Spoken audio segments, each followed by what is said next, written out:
The bottom line is that franchises are very popular in the entrepreneurial world when people are looking for a business to purchase that will deliver replicable profitability slash income for the person that's investing in said business, right?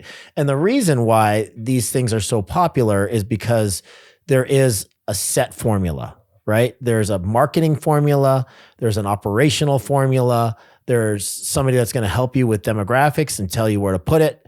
They tell you exactly how to design it. They tell you exactly how much you can charge. They tell you exactly how much is coming back to the mothership. Everything is basically preset. You write a check, and then there's a certain number of things that you have to do from their binder slash cookbook in order to run this franchise, right? So there's very little autonomy, actually zero autonomy, and there is very little need for creativity.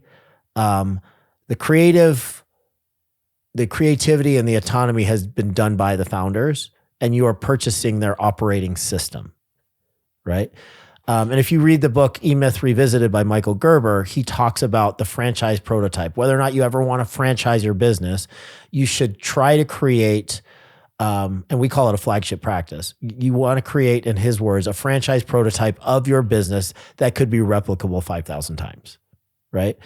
And what you're trying to do is create this airtight operating system in order to make things a lot more predictable and be able to run without your constant presence, right? It's funny because people talk about dentistry as one of, and attorneys as well, law is the same way, plastic surgeons, dermatology.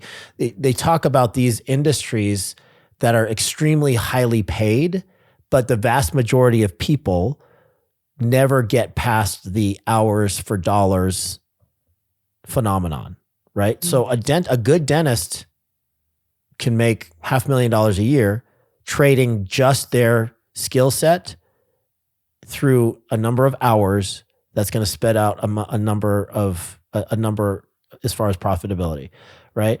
An attorney can charge $5,000 an hour, $10,000 an hour, but they're still trading hours for dollars, right? So what we would like to try to position all dentists to be able to do is to be able to do as much of that clinical stuff and trade as much of your hours for dollars as you want on the patients that you want to see and doing the types of procedures that you want to do so you're not miserable and you're not burnt out.